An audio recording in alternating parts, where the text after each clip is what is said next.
안녕하세요. 미드어드슨 가족 여러분. 정말 여러분들이 하나님의 백성임을, 하나님의 자녀임을, 하나님의 기업임을 잊지 않으시고 살아가시는 오늘 하루가 되셨으면 좋겠습니다. 우리 사도신경 하심으로 9월 17일 금요일 새벽 예배를 시작하도록 하겠습니다.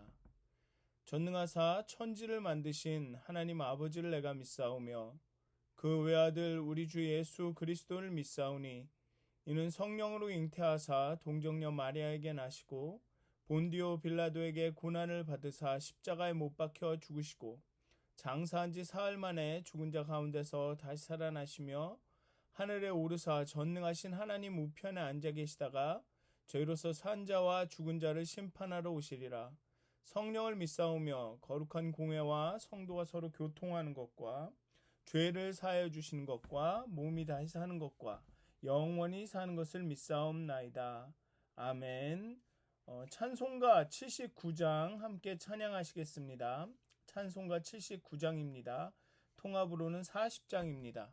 찬송가 79장 주 하나님 지으신 모든 세계 함께 찬양하도록 하겠습니다. 찬송가 79장입니다.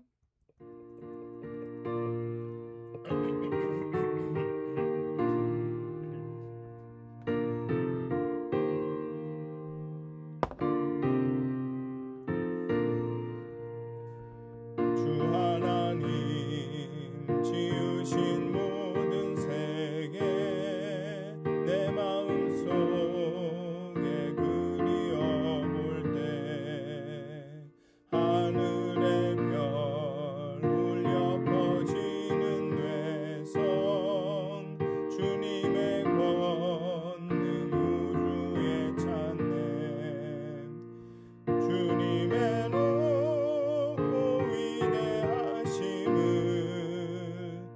내 영혼이 찬양하네 주님의 높고 위대하심을 내 영혼이 찬양하네 숲속이나 험한 산 골짜기에서 지저귀는 저 새소리들과 고요하게 흐르는 시냇물은 주님의 솜씨 노래하도다 주님의 높고 위대하심을 내 영혼이 찬양하네 주님의 높고 위대하심을 내 영혼이 찬양하네 주 하나님 독생자 아낌없이 우리를 위해 보내주셨네 십자가에 피 흘려 죽으신 주 내 모든 죄를 대속하셨네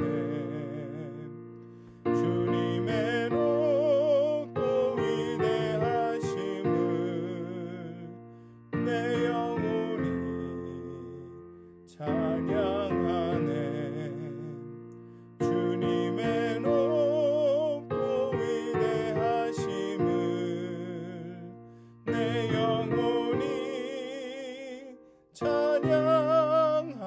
찬양하네 내 주 예수 세상에 다시 올 때 저 천국으로 날 인도하리 나 겸손히 엎드려 경배하며 영원히 주를 찬양하리라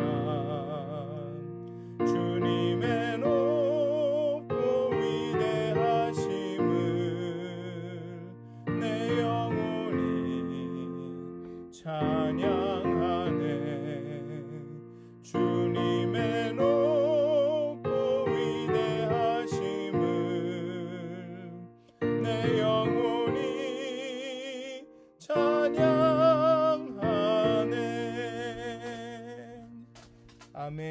기도하시겠습니다. 하나님, 이제 계절이 바뀌어서 가을이 되었습니다. 아침 저녁으론 조금 쌀쌀한 그런 날씨가 되었습니다. 정말 하나님이 지으신 이 세계가, 이 자연이 얼마나 놀랍고 아름다운지요. 정말 그 자연을 보면서 하나님의 위대하심을 기억하기를 원합니다.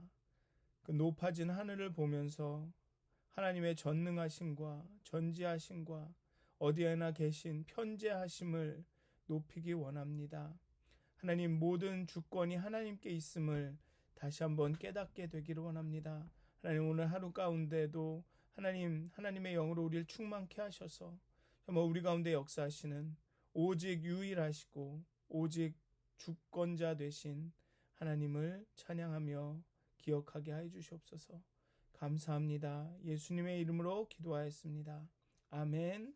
오늘 함께 나누실 말씀은 요엘 3장 9절에서 22절까지의 말씀입니다. 요엘서 3장 9절에서 21절까지의 말씀입니다. 제가 봉독하도록 하겠습니다. 너희는 모든 민족에게 이렇게 널리 선포할지어다.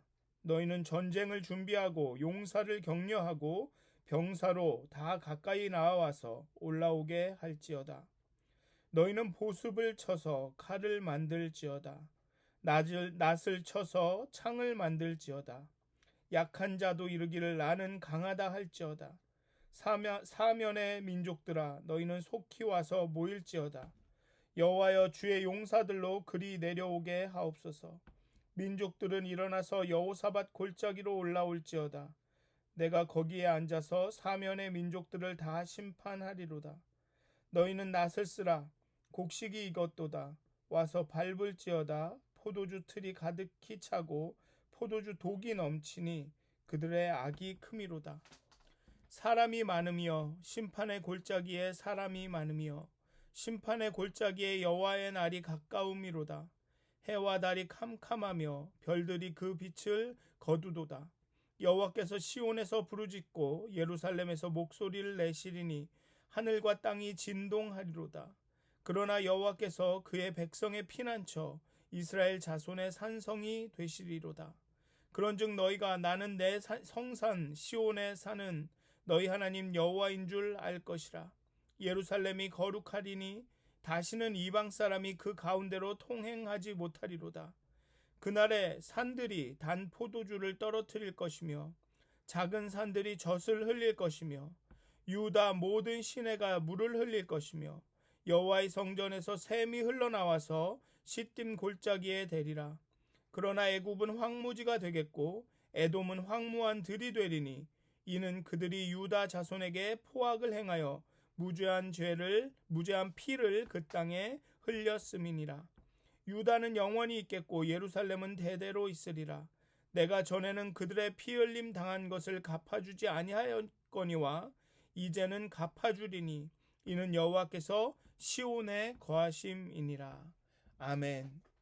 여호와의 날에 이방인들은 하나님의 심판을 면하지 못하지만 하나님의 백성은 구원을 얻고 하나님의 영원한 임재를 누리게 될 것입니다. 여호와의 날은 심판과 구원이 함께 일어나는 날입니다.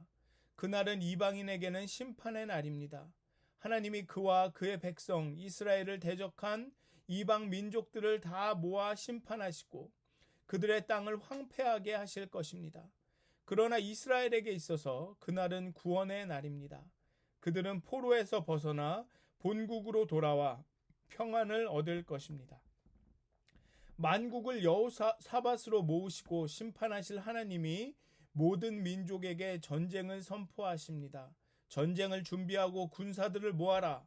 보습을 쳐서 칼을 만들고 낫을 쳐서 창을 만들지어다.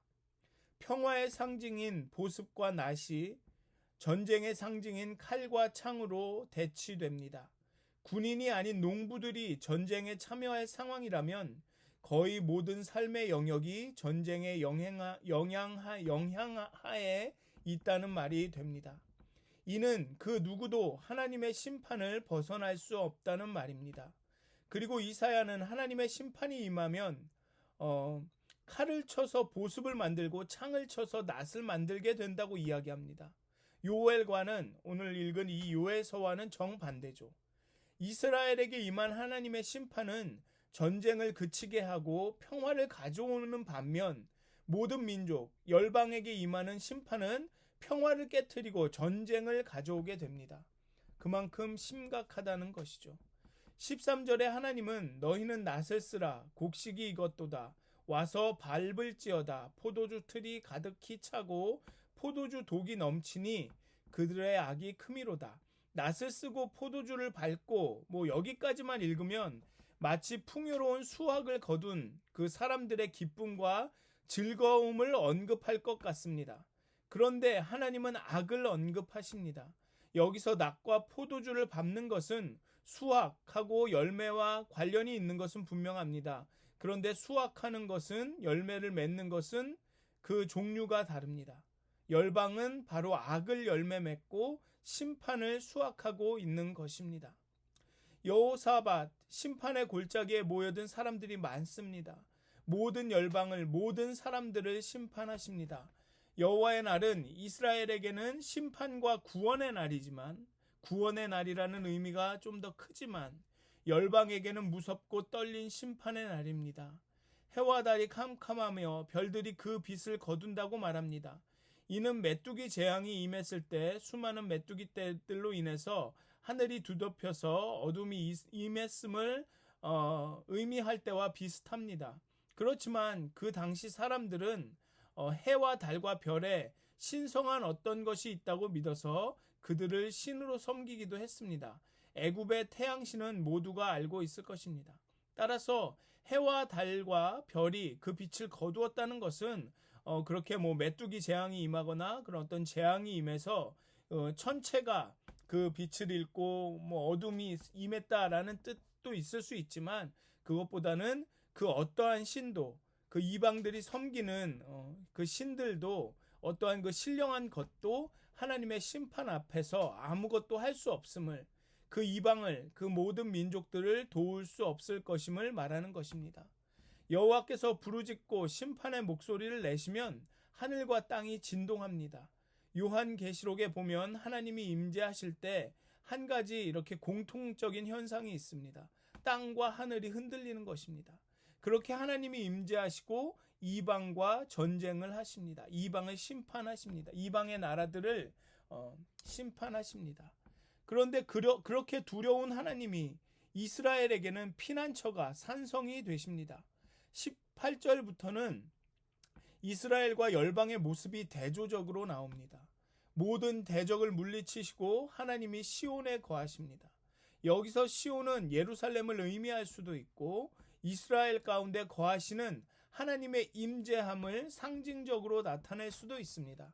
어찌되었든 하나님이 이스라엘과 함께 하십니다.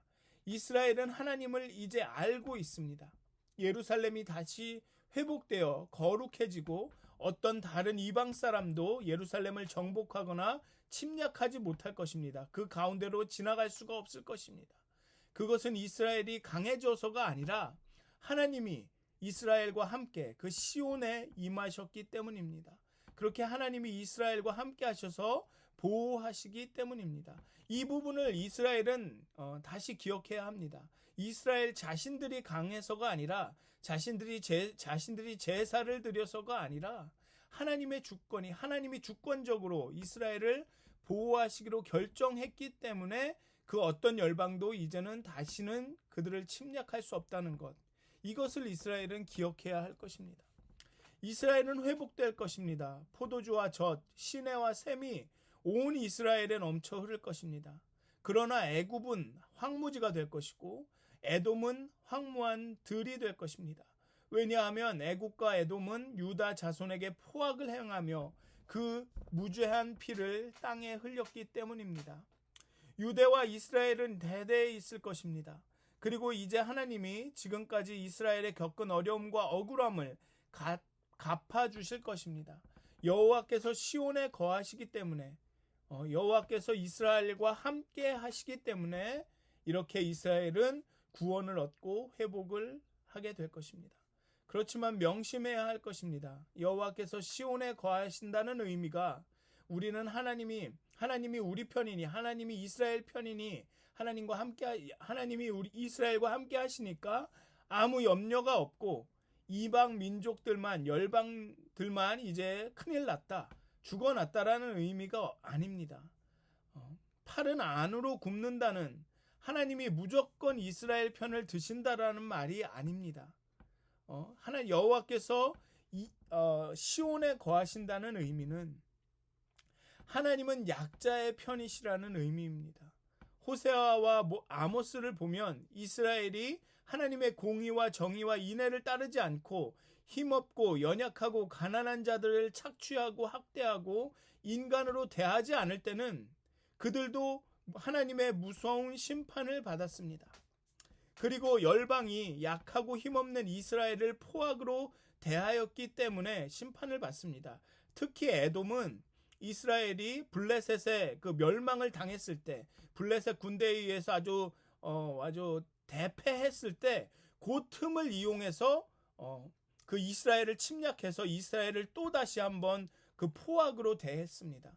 그래서 다음에 읽을 그 오바댜를 보면 이 에돔에 대한 심판을 하나님이 이야기를 하십니다.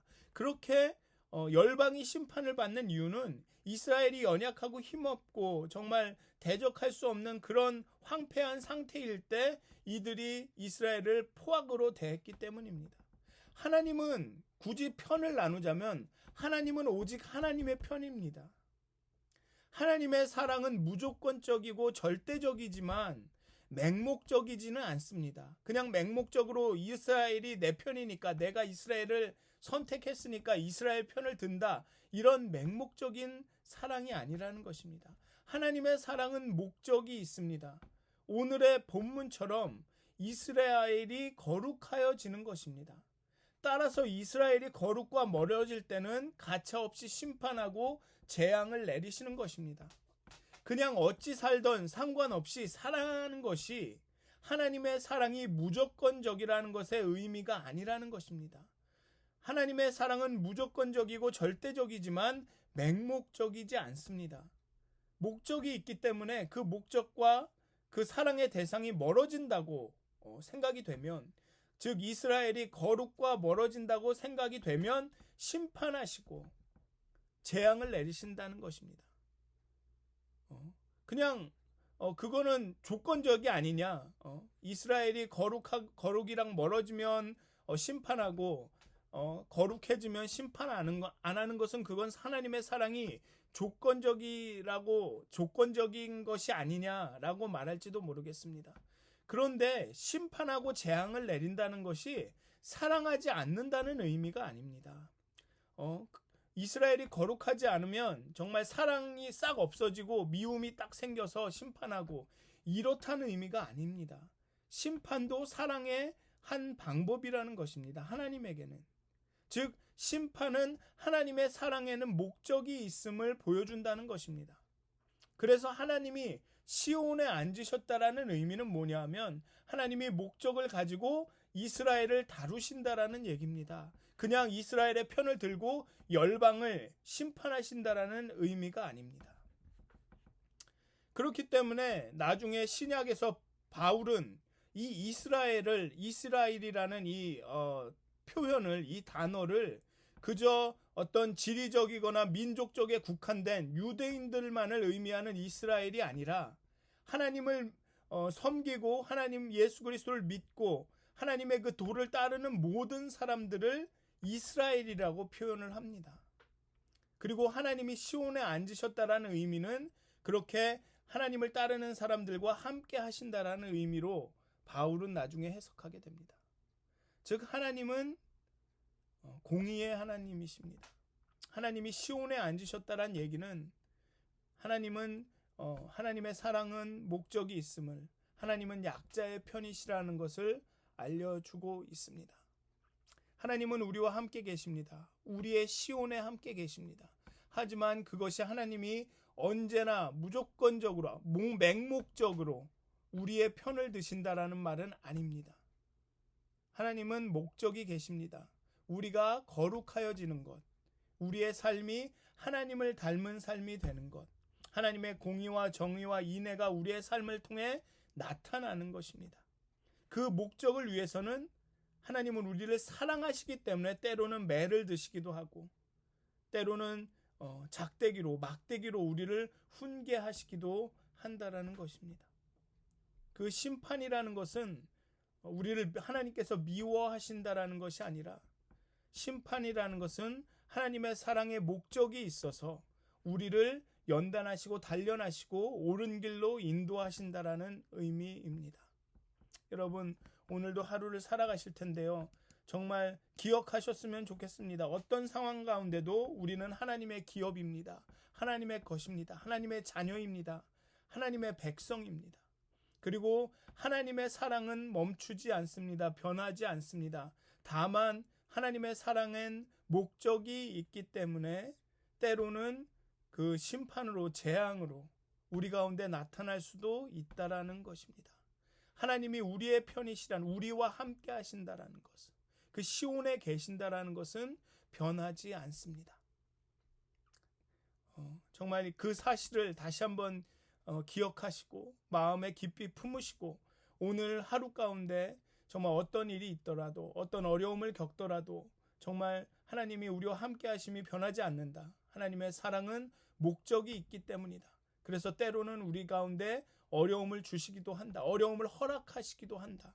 라는 것을 좀 기억하시면서 오늘 하루 겪으시는 그 모든 도전과 어려움의 그런 가운데 정말 참 소망을, 정말 참 힘을, 그것을 견뎌낼 수 있는 용기를 얻으시기를 주님의 이름으로 축원드립니다.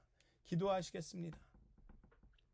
하나님, 그렇게 이스라엘을 심판하시고 재앙을 내리시더니 오늘은 그들 가운데 계십니다. 시온에 거하십니다. 그리고 그간 이스라엘이 연약할 때 이스라엘을 포악으로 대했던 그 많은 열방을 심판하십니다. 하나님께서 시온에 계셔서 이스라엘이 거룩하지 않을 때, 공의와 정의와 인애를 따르지 않을 때 그들을 심판하셨고, 또 열방이 그 공의와 정의와 인애를 따르지 않고 연약한 이스라엘을 포악으로 대했을 때 또 이 열방을 심판하십니다.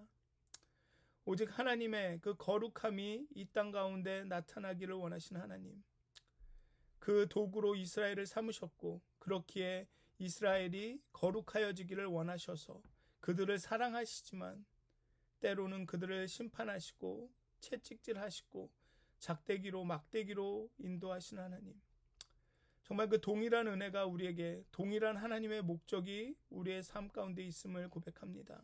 하나님, 우리가 거룩하여지기를, 그리하여서 하나님의 그 거룩한 통로가 되어서 하나님의 신령한 것들을 이 땅 가운데, 우리의 삶 가운데 나타내기를 원하셔서 그 목적을 위해서 때로는 우리를 강하게 훈련하시고, 때로는 우리 가운데 시험을 허락하시고 시련을 허락하시는 하나님, 그렇지만 그 가운데 우리와 늘 함께 하시고 우리의 시온에 계시고 우리를 하나님의 백성으로, 자녀로, 정말 우리를 하나님의 기업으로 여기셔서 영원히 변하지 않으시고 우리를 사랑하신 하나님, 그 하나님의 사랑과 하나님의 그 기억, 그 목적과 하나님의 그 뜻을 우리가 기억하게 하여 주시옵소서. 그리하여서 우리 삶 가운데 닥치는 어려움 가운데, 시험 환난 가운데 우리가 잘 참고 견딜 수 있는 용기와 힘을 주시옵소서. 그리고 그 시험과 환난이 지났을 때 우리가 정말 정금같이 하나님이 기뻐하시는 순도 100%의 정말 거룩한 백성이 되기를 기대하게 하여 주시옵소서. 정말 오늘 하루도 우리에게 닥치는 모든 시험 가운데 정말 소망으로 행할 수 있도록 우리와 함께 하여 주시옵소서. 감사합니다. 예수님의 이름으로 기도하였습니다.